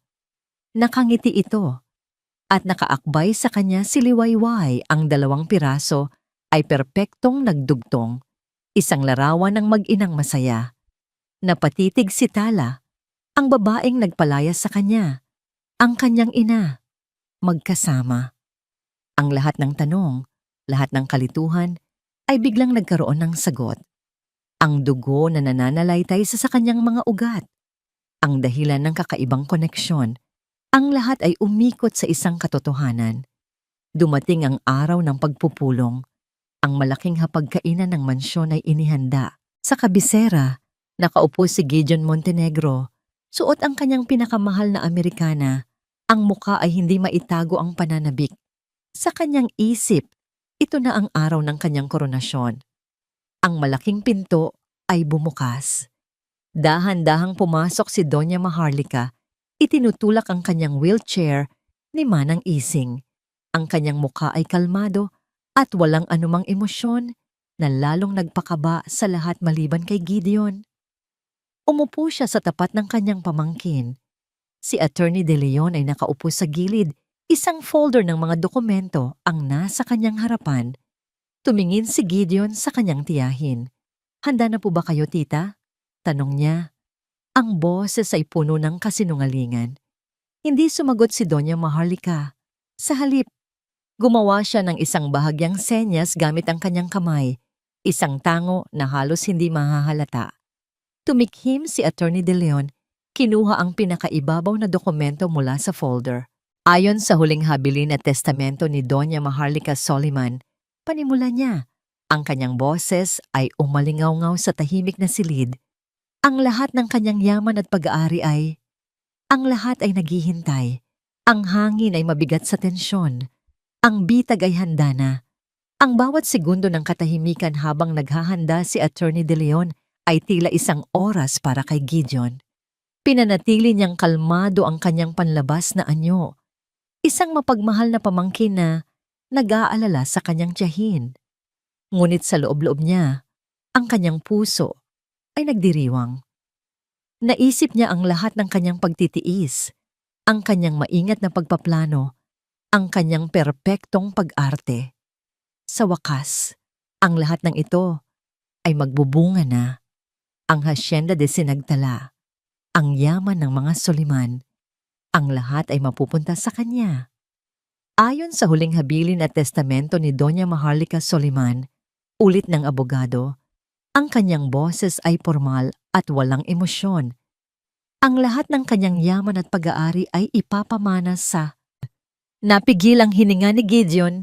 Sa sandaling iyon, isang kamay ang itinaas ni Doña Maharlika. Isang simpleng kilos, ngunit naglalaman ito ng bigat ng isang utos na hindi maaring suwayin. Sandali, sabi niya. Ang kanyang boses, bagamat mahina, ay pumutol sa tensyon na parang isang matalim na kutsilyo. Mayroon akong nais sabihin bago ipagpatuloy iyan. Lumingon si Gideon sa kanya, isang bahid ng inis ang gumuhit sa kanyang muka, ngunit mabilis niya itong pinalitan ng pag-aalala. Tita, ayos lang po ba kayo? Baka po napapagod na kayo. Hayaan na po nating tapusin ito ng abogado. Hindi siya pinansin ni Doña Maharlika. Ang kanyang atensyon ay nakatuon sa kawalan na tila may tinititigang isang bagay na sila lamang ang nakikita. Dahan-dahan, inilagay niya ang kanyang mga kamay sa braso ng kanyang wheelchair. Gamit ang isang lakas na matagal nang itinago. Isang lakas na nagmula sa galit at pagmamahal. Itinulak niya ang kanyang sarili. Una ay ang pag-igting ng kanyang mga braso. Sunod ay ang dahan-dahang pag-angat ng kanyang katawan. At sa harap ng hindi makapaniwalang mga mata ni Gideon, si Doña Maharlika Soliman, ang bulag, ang lumpo, ang kahabag-habag na matanda, ay tumayo mula sa kanyang wheelchair.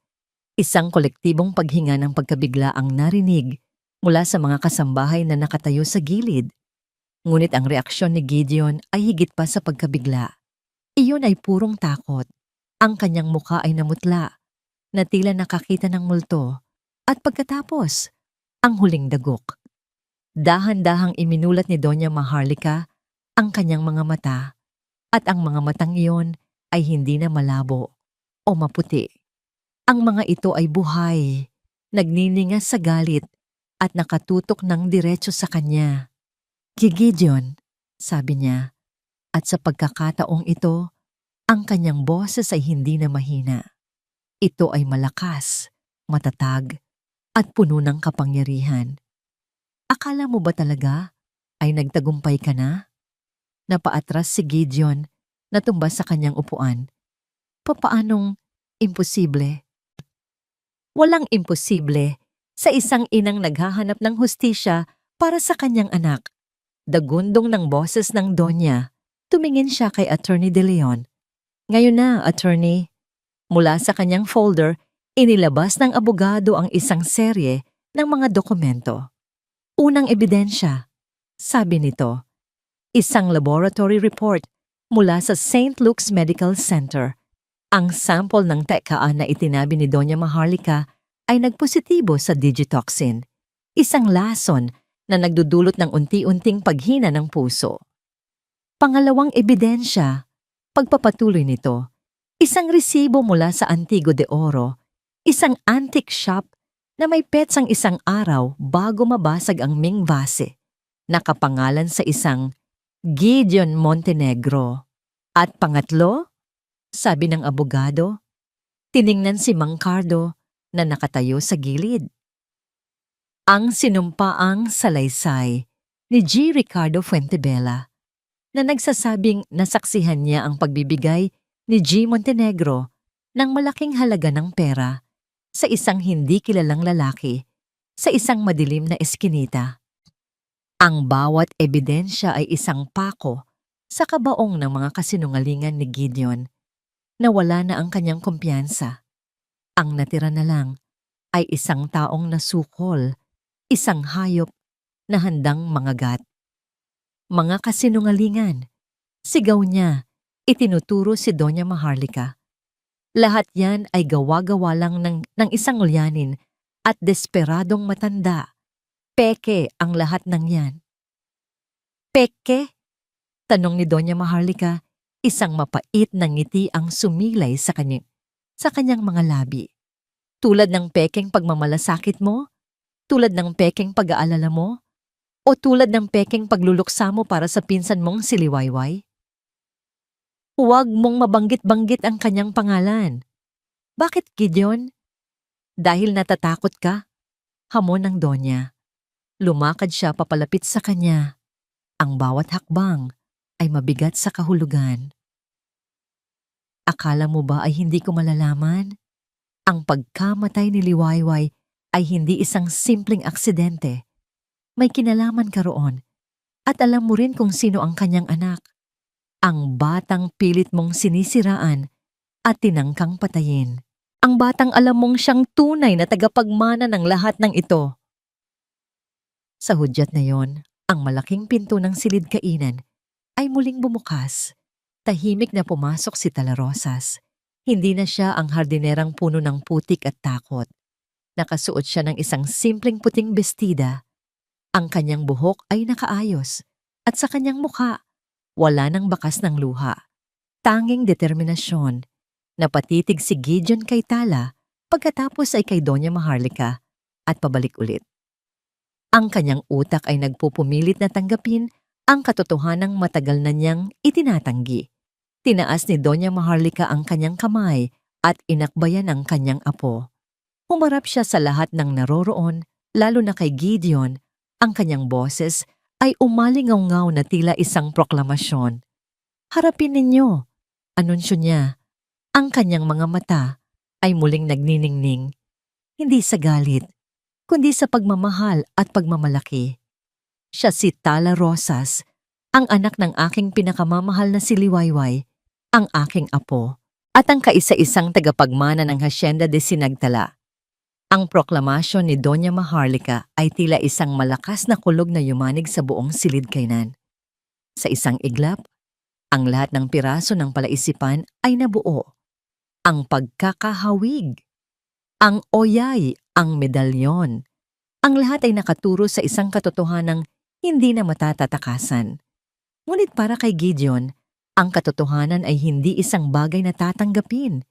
Ito ay isang kaaway na kailangang wasakin. Isang tawa ang kumawala mula sa kanyang mga labi. Hindi ito tawa ng kagalakan, kundi tawa ng isang taong nawala na sa katinuan. Isang tawang puno ng pait, galit at kabiguan. Tagapagmana, ulit niya, tumatayo. Mula sa kanyang pagkakasalampak sa upuan, ang kanyang mga mata ay nanlilisik, hindi na nakatutok sa Donya kundi kay Tala. Ang hamak na anak ng isang hamak na magsasaka, ang bastarda ng hasyenda, siya ang tagapagmana. Huwag mong pagsalitaan ng ganyan ang aking apo. Sigaw ni Doña Maharlika, humahakbang para protektahan si Tala. Bakit, tita? Dahil totoo? Lalong lumakas ang tawa ni Gideon. Kayo ang may kasalanan ng lahat ng ito. Kayo. Kung hindi dahil sa inyong walang kwentang pride, sa pagkasuklam ninyo sa mahihirap, sana'y buhay pa si Liwayway. Sana'y hindi siya namatay sa lungkot at kahihiyan. Bawat salita ni Gideon ay isang saksak sa puso ni Doña Maharlika. Dahil sa kaibuturan ng kanyang kaluluwa, alam niyang may katotohanan sa sinasabi nito. Alam ko ang lahat, tita. Pagpapatuloy ni Gideon, ang kanyang boses ay naging isang mapanganib na bulong. Nakita ko kung paano ninyo siya itaboy. Nakita ko kung paano siya lumuhod at magmakaawa, tulad ng ginawa ng anak niya sa inyo. Pero ano ang ginawa ninyo? Ipinagtabuyan ninyo siya. At ako ang sumunod sa kanya. Ako ang nakadiskubre na buntis siya. Ako ang nakakaalam na babalik sana siya para humingi muli ng tawad. Nanlaki ang mga mata ng Donya. Bumalik siya? Oo, pero sinabi ko sa kanya na wag na, sabi ni Gideon. Isang demonyo ang ngumiti sa kanyang mga labi. Sinabi ko sa kanya na isinumpa na ninyo siya at ang magiging anak niya, na mas gugustuhin ninyo pang mamatay kaysa tanggapin ang isang bastardo sa pamilya. At ang lalaking minamahal niya, sinigurado kong hindi na rin niya mahahanap. Pinaniwala ko siyang iniwan na siya. Pinatay ko ang kanyang pag-asa, tita. Unti-unti, hanggang sa wala nang natira sa kanya kundi ang kahihiyan. Kayo ang nagsimula, tita. Tinapos ko lang. Ang pag-amin ay tila isang bombang sumabog sa katahimikan ng silid. Ang kasamaang itinago ni Gideon sa loob ng maraming taon ay sa wakas ay lumabas. Mas maitim at mas nakakalason kaysa sa inaakala ng lahat. Sa sandaling iyon, bumukas ang pinto at pumasok ang dalawang unipormadong pulis. Sila ay tahimik na naghintay sa hudyat ni Attorney De Leon. Gideon Montenegro, sabi ng abogado sa isang matigas na boses. Inaaresto ka sa salang attempted murder at sa iba pang mga krimen na iimbestigahan pa. Nang makita niya ang mga pulis, doon lamang tuluyang gumuho ang lahat ng natitirang tapang ni Gideon. Nagwala siya. Nagpumiglas, ngunit huli na ang lahat. Habang kinakabitan siya ng posas, ang kanyang mga mata ay puno ng walang hanggang pagkasuklam, nakatitig kay Doña Maharlika. Kahit mabulok ako sa kulungan, sigaw niya habang kinakaladkad palabas, tandaan ninyo ito. Kayo ang pumatay sa sarili ninyong anak. Nang maisara ang pinto, isang nakabibinging katahimikan ang pumalibot sa silid. Ang bigat ng huling sinabi ni Gideon ay naiwan sa hangin. Ang mga kasambahay ay nakayuko, hindi magkanda-ugaga kung ano ang gagawin. Ngunit si Doña Maharlika ay hindi na sila nakikita. Ang kanyang buong mundo ay umikot lamang sa isang tao, ang kanyang apo, ang buhay na alaala ng kanyang kasalanan at ang kanyang tanging pag-asa. Dahan-dahan, sa harap ng lahat, ginawa ni Doña Maharlika ang isang bagay na hindi pa niya nagawa sa buong buhay niya. Ibinaba niya ang kanyang sarili. Ang kanyang mga tuhod na matagal nang hindi yumuyukod kanino man ay dahan-dahang lumapat sa malamig na sahig na marmol. Lumuhod siya sa harap ni Tala. Donya, bulong ni Tala na bigla. Tumingala si Doña Maharlika at sa unang pagkakataon, ang mga matang minsang nagpanggap na bulag ay naging isang bukas na aklat ng sakit at pagsisisi. Ang mga luha ay malayang dumaloy sa kanyang mga pisngi. Patawarin mo ako, apo ko, sabi niya. Ang boses ay basag at puno ng sakit na naipon sa loob ng 20 taon. Patawarin mo ako sa ginawa ko sa iyong ina. Ang katigasan ng puso ko, ang pride ko, iyon ang tunay na lason. Patawarin mo ako sa lahat ng pagsubok na idinulot ko sa iyo. Patawarin mo ang isang matandang hangal na muntik nang sirain ang kaisa-isang biyaya na natitira sa kanya. Hindi na napigilan ni Tala ang sarili niyang mga luha. Ang galit na dapat sana'y nararamdaman niya ay nawala. Pinalitan ng isang napakalaking agos ng awa at pag-unawa. Ang babaeng nasa harapan niya ay hindi na ang donya ng hasyenda. Siya ay isang lola na nawalan ng anak at ngayon ay nagmamakaawa para sa kapatawaran, umiling si Tala. Dahan-dahan siyang lumuhod para magpantay sila. Kinuha niya ang mga nanginginig na kamay ng matanda. Tumayo po kayo, sabi niya sa gitna ng kanyang mga hikbi. Dahan-dahan niyang itinayo ang matanda. At nang sila'y makatayo, ginawa ni Tala ang isang bagay na pareho nilang hinahangad sa kanilang mga puso. Niyakap niya ng mahigpit ang kanyang lola. Sa yakap na yon, ang lahat ng pader sa pagitan nila ay gumuho. Ang mga taon ng kalungkutan, ng pangungulila, ng kasinungalingan, ay tila natunaw ng init ng kanilang mga luha. Ang isa ay umiiyak para sa inang hindi niya nakilala.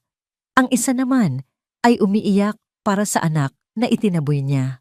Nang sila'y maghiwalay sa pagkakayakap, pinunasan ni Tala ang mga luha sa pisngi ng matanda. Ang kanyang mga mata, bagamat namumugto, ay puno ng isang bagong liwanag. Tumingin siya sa paligid, sa mga naguguluhang mukha, at pagkatapos ay sa babaeng nasa harapan niya. Isang tanong ang nabuo sa kanyang isip. Isang tanong na magtatakda ng kanilang bagong simula. Ngayon po, huminga siya ng malalim Ano na po ang gagawin natin, Lola? Lumipas ang 6 na buwan. Ang Hacienda de Sinagtala ay tila muling isinilang. Ang dating mabibigat na kurtinang laging nakasara ay ngayoy bukas na bukas, hinahayaang pumasok ang ginintoang sinag ng araw. Ang dating nakabibinging katahimikan ay napalitan na ng mga halakhak ng mga bata at masayang kwentuhan ng mga bisita. Ang takot na dating bumabalot sa mga pasilyo ay napawi na, pinalitan ng isang hangin ng pag-asa. Para kay Tala, ang pagbabago ay hindi lamang sa paligid, ito ay nasa loob niya. Hindi na siya ang dalagang laging nakayuko, takot sa sariling anino. Ngayon, lumalakad siya sa hasyenda nang may kumpiyansa at layunin, hindi bilang isang utusan, kundi bilang isang tagapag-alaga ng isang pamanang ibinangon mula sa abo. Isang maaraw na Sabado, ang hardin ng hasyenda ay napuno ng mga tao mula sa baryo mapayapa. Mayroong mga mesa na puno ng pagkain at isang maliit na entablado ang itinayo sa ilalim ng isang malaking puno ng akasya. Ito ang opisyal na paglulunsad ng Liwayway Foundation, isang organisasyong itinayo ni Doña Maharlika at Tala para tulungan ang mga single mother at mga ulilang bata sa kanilang probinsya. Nakatayo si Doña Maharlika sa entablado, hindi sa likod ng isang wheelchair kundi sa sarili niyang mga paa. Sa kanyang tabi ay si Tala. Hawak ng Donya ang mikropono at ang kanyang boses na dati ginagamit niya para mag-utos at manghusga ay ngayoy puno ng kapakumbabaan. Sa loob ng maraming taon, panimula niya, ang kanyang mga mata ay marahang lumibot sa mga panauhin. Ang Hacienda de Sinagtala ay naging isang islang sarado, puno ng anino ng nakaraan at ng aking mga pagkakamali. Ngunit may isang bituin na dumating, sabi niya, at lumingon kay Tala na may ngiti. Isang tala na nagdala ng liwanag at nagturo sa isang matandang tulad ko kung paano muling matutong magtiwala at magmahal. Ang pundasyong ito, pagpapatuloy niya, ay hindi lamang para tumulong. Ito ay isang paghingi ng tawad, isang pag-alala sa aking anak na si Liwayway at isang pangako na ang bawat liwayway o bukang liwayway sa bayang ito ay magdadala ng bagong pag-asa. Pumalakpak ang lahat. At sa gitna ng palakpakan, nakita ni Tala ang 2 importanteng tao sa kanyang buhay na magkatabing nakaupo sa ilalim ng isang tolda. Ang kanyang Lola Maharlika at ang kanyang ina-inahan, si Aling Zeni, na ngayon ay malusog na at maayos na ang kalagayan dahil sa tulong ng hasyenda.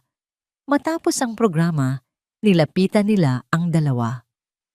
"Inay," sabi ni Tala, sabay mano sa kanyang kinagisnang ina. "Nagustuhan niyo po ba?" "Napakaganda anak," sabi ni Aling Zeni. Ang kanyang mga mata ay puno ng luha ng kasiyahan. Lumingon siya kay Doña Maharlika. "Doña, wala po akong ibang masasabi, kundi salamat. Salamat sa pag-aaruga ninyo sa aking Tala at sa pagtulong ninyo sa akin." Umiling si Doña Maharlika at hinawakan ang kamay ni Aling Zeni. "Ako ang dapat magpasalamat sa iyo, Zeni," sabi niya. Ang boses ay puno ng sinseridad. "Inalagaan mo ang pinakamahalaga kong kayamanan nung mga panahong ako mismo ay bulag sa katotohanan. Utang ko sa iyo ang buhay ng aking apo. Mula ngayon, hindi na Donya ang itawag mo sa akin. Maharlika na lang." Niyakap ng 2 babae ang isa't isa, ang lola at ang ina-inahan. Pinag-isa ng kanilang pagmamahal para kay Tala. Sa sandaling iyon, naramdaman ni Tala na ang kanyang puso ay ganap ng buo. Ang 2 mundo niya ay hindi na magkahiwalay. Sila ay isa na. Kinagabihan, habang papalubog ang araw, naglalakad-lakad sina Tala at ang kanyang lola sa hardin. Wala na ang wheelchair. Madalas na itong maglakad ngayon na tila ba ang bawat hakbang ay isang paraan para bawiin ang mga taon na kanyang sinayang sa pagkukunwari. Huminto sila sa ilalim ng paborito nilang puno, ang matandang puno ng jacaranda. Alam mo, Apo, sabi ni Doña Maharlika habang pinagmamasdan ang mga lilang bulaklak na nalalaglag. Dito kami laging naglalaro ng iyong ina noong bata pa siya. Lagi niyang sinasabi na ang mga bulaklak na ito ay parang mga bituing nahulog mula sa langit. Ngumiti si Tala. Siguro po, isa sa mga bituing iyon ay ako. Tumawa ng mahina ang Donya, isang tunog na musika sa pandinig ni Tala. Oo, Apo, ikaw ang pinakamaliwanag sa lahat. Nanatili sila roon ng tahimik, pinapanood ang pagkulay kahel ng kalangitan. Ang mga anino ng kahapon ay napawi na. Ang mga multo ng pagsisisi ay napatahimik na. Ang natira na lamang ay ang kapayapaan ng kasalukuyan at ang pangako ng hinaharap. Bago pa man tuluyang magdilim, hinawakan ni Tala ang kamay ng kanyang lola. Lola, bulong niya. Bakit, Apo? Salamat po. Hindi na kailangan pang tanungin ni Doña Maharlika kung para saan iyon. Naintindihan niya. Ito ay pasasalamat para sa lahat. Sa pagtanggap, sa pagmamahal, sa bagong simula. Hinaplos niya ang pisngi ni Tala, ang parehong pisngi ng kanyang anak na si Liwayway. Ako ang dapat magpasalamat sa iyo, sagot niya. Ibinalik mo ang liwanag sa Hacienda de Sinagtala. Kinaumagahan, bago pa man tumilaok ang mga manok, magkasama silang tumayo sa balkonahe. Sa silangan, ang kadiliman ay unti-unting naglalaho, nagbibigay daan sa isang mapulang guhit ng liwanag. Pinanood nila ang dahan-dahang pagsikat ng araw. Pinanood nila ang pagdating ng isang bagong umaga, isang bagong pag-asa, isang bagong liwayway, at sa pagsikat ng isang panibagong liwayway sa Hacienda de Sinagtala, dito po natin tinatapos ang kwento ni na Doña Maharlika at ng kanyang apo, si Tala. Mga minamahal kong tagapakinig, mula sa kaibuturan ng aking puso, nais ko pong magpasalamat sa inyong walang sawang pagsama sa bawat kabanata, sa bawat pagsubok, sa bawat luha at tagumpay sa loob ng hasyenda. Ang inyong pakikinig ay ang hanging nagbigay buhay sa bawat salitang aking isinulat. Habang binubuo ko ang salaysay na ito, ang tangi kong hangad ay hindi lamang maghatid ng isang kwentong kapupulutan ng pansamantalang aliw, kundi ang mag-iwan ng isang maliit na binhi ng pag-asa sa ating mga puso. Ang paglalakbay ni na Maharlika at Tala ay naging paglalakbay ko na rin. Isang paglalakbay patungo sa pag-unawa na ang pinakamahalagang bagay sa mundo ay hindi nakikita ng mga mata, kundi nadarama ng kaluluwa. Sana ang kwento ng Hacienda de Sinagtala ay magsilbing paalala sa atin na gaano man kadilim ang ating nakaraan o gaano man kabigat ang mga pagkakamaling ating pinapasan, laging may puwang para sa pagpapatawad at laging may sisikat na bagong umaga. Ang pag-ibig ng isang pamilya sa pinakadalisay nitong anyo ay may kakayahang maghilom, magbuo, at magbigay liwanag sa pinakamadidilim na sulok ng ating buhay. Ngayon, bago po tayo tuluyang magpaalam, nais ko namang marinig ang inyong tinig. Ano po ang pinakapumukaw sa inyong damdamin sa kwentong ito? Anong aral ang inyong babaunin sa inyong puso? Ibahagi niyo po sa comment section sa ibaba. Ang bawat salita mula sa inyo ay isang mahalagang regalo at inspirasyon para sa akin. Hanggang sa ating muling pagkikita sa panibagong kwento ng buhay at pag-ibig, ako po ang inyong lingkod, na laging nagmamahal, Pusong Hiwaga PH.